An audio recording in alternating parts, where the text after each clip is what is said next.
हमारे देश की आजादी के लिए भारत माता के बहुत सारे वीर सपूतों ने अपना योगदान दिया और आजादी की नई सुबह लेकर आए। इनमें से एक थे नेताजी सुभाष चंद्र बोस। पर आज हम जिसके बारे में बात करने जा रहे हैं वो था उनका संगठन आजाद हिंद फौज।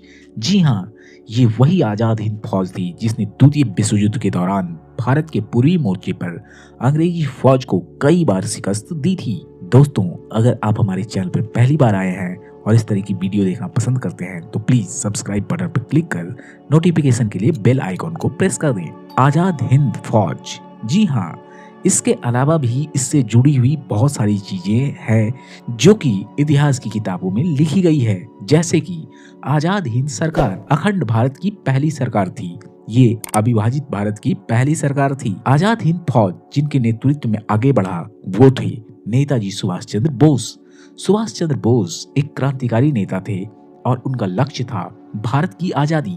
एक कुशल नेता और कूटनीतिज्ञ होने के साथ साथ वो एक स्पष्ट वक्ता भी थे। अंग्रेजों से भारत की मुक्ति के लिए वो किसी भी कीमत पर समझौता नहीं करना चाहते थे। शुरुआत में तो वो गांधी जी के साथ देश की आजादी के आंदोलन में शरीक हुए थे, लेकिन बाद में उनके विचार गांधी जी से अलग हो गए और फिर कांग्रेस से अलग होकर सन 1939 में उन्होंने एक नए संगठन फॉरवर्ड ब्लॉक की स्थापना की। नेताजी का मानना था कि जब तक अंग्रेज द्वितीय विश्व युद्ध में फंसे हैं तभी उनकी राजनीतिक अस्थिरता का फायदा उठाते हुए स्वतंत्रता के प्रयास किए जाने चाहिए, न कि यह इंतजार करना चाहिए कि युद्ध की समाप्ति पर वे हमें स्वतंत्रता दे दें। उन्होंने भारत को द्वितीय विश्व युद्ध में शामिल किए जाने का भी विरोध किया था।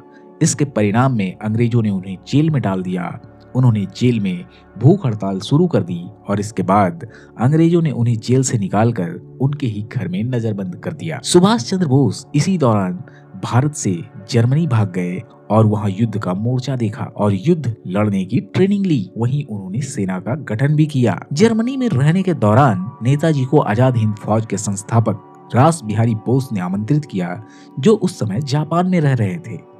4 जुलाई 1943 सिंगापुर के कैथे भवन में एक समारोह में रास बिहारी बोस ने आजाद हिंद फौज की कमान सुभाष चंद्र बोस के हाथों में सौंप दी। इसके बाद सुभाष चंद्र बोस ने आजाद हिंद के सर्वोच्च सेनापति की हैसियत से स्वतंत्र भारत की अस्थायी सरकार बनाई, जिसे तत्कालीन जर्मनी, जापान, फिलीपींस, कोरिया, चीन और इटली समेत 9 देशों ने मान्यता भी दे दी। उन्होंने आजाद हिंद फौज को बेहद शक्तिशाली बना दिया। फौज को आधुनिक युद्ध के लिए तैयार करने की दिशा में जन, धन और उपकरण तीनों जुटाए। आजाद हिंद फौज की ऐतिहासिक उपलब्धि थी कि उसने जापान की मदद से अंडमान निकोबार द्वीप समूह को भारत के पहले स्वतंत्र भूभाग के रूप में प्राप्त किया। इतना ही नहीं, नेताजी ने राष्ट्रीय आजाद बैंक और भारत के लिए अपनी मुद्रा के निर्माण के भी आदेश दिए थे। आजाद हिंद की सरकार ने हर क्षेत्र से जुड़ी योजनाएं बनाई थी।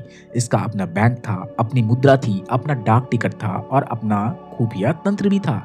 जी हाँ, नेताजी अपने युग के बहुत आगे की सोच रखते थे। उन्होंने आजाद हिंद फौज में महिला रेजिमेंट का भी गठन किया था, जिसकी कमान कैप्टन लक्ष्मी स्वामीनाथन के हाथों में थी। इसे झांसी की रानी रेजिमेंट भी कहा जाता था। सुभाष चंद्र बोस का मानना था कि आजादी की इच्छा हर भारतीय के दिल में उठे तो भारत को स्वतंत्र होने से कोई नहीं रोक सकेगा। इसके लिए उन्होंने अपने लेखों, भाषणों में लिखना बोलना शुरू कर दिया और उन्होंने फॉरवर्ड नाम से पत्रिका के साथ ही आजाद हिंद रेडियो की स्थापना की और इसे चलाया भी। बेहद कम साधनों के साथ आजाद हिंद फौज, आजाद हिंद सरकार, आजाद हिंद रेडियो और रानी झांसी रेजिमेंट नेताजी की विशेष उपलब्धियां रही है। इम्फाल और कोहिमा के मोर्चे पर कई बार भारतीय ब्रिटिश सेना को आजाद हिंद फौज ने युद्ध में हराया, लेकिन जर्मनी और इटली की हार के साथ ही 1945 में द्वितीय विश्व युद्ध समाप्त हो गया। युद्ध में लाखों लोग मारे गए। जब यह युद्ध खत्म होने के करीब था तभी 6 और 9 अगस्त 1945 को अमेरिका ने जापान के 2 शहरों हिरोशिमा और नागासाकी पर एटम बम गिरा दिए और इसमें 2 लाख से भी अधिक लोग मारे गए और इसके फौरन बाद जापान ने आत्मसमर्पण कर दिया। अगर आप हिरोशिमा और नागासाकी से जुड़ी वीडियो देखना चाहते हैं तो आई बटन पे क्लिक करके देख सकते हैं। जापान की हार के बाद बेहद कठिन परिस्थितियों में आजाद हिंद फौज ने आत्मसमर्पण कर दिया। दूसरा विश्व युद्ध समाप्त हो चुका था। जापान को आत्मसमर्पण किए हुए अभी 3 दिन हुए थे कि 18 अगस्त 1945 को सुभाष चंद्र बोस का विमान ईंधन लेने के लिए ताइपे हवाई अड्डे पर रुका था। दोबारा उड़ान भरते ही एक जोरदार की आवाज सुनाई दी और बोस के साथ चल रहे उनके साथी को लगा कि कहीं दुश्मन की विमान भेदी तोप का गोला उनके विमान को लगा है। लेकिन बाद में पता चला कि विमान के इंजन का एक प्रोपेलर टूट गया और विमान सीधे जमीन से आ टकराया। जब विमान गिरा था तो नेताजी की खाकी वर्दी पेट्रोल से सराबोर हो गई थी और जब उन्होंने आग से घिरे दरवाजे से निकलने की कोशिश की तो उनके शरीर में आग लग गई और अगले 6 घंटों तक नेताजी को कभी होश आता तो कभी वो बेहोशी में चले जाते। उसी रात लगभग 9 बजे नेताजी ने अंतिम सांस ली। और हालांकि नेताजी की मौत को लेकर कई थ्योरीज हैं, इन थ्योरीज का जिक्र हम उनकी जीवन से जुड़ी किसी और वीडियो में करेंगे।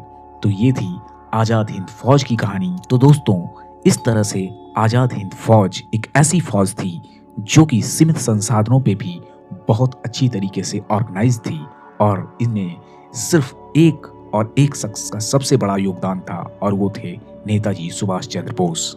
तो दोस्तों, ये वीडियो आपको कैसी लगी? अगर अच्छी लगी तो please like, share and subscribe करें। मिलते हैं अगली वीडियो में, तब तक के लिए धन्यवाद।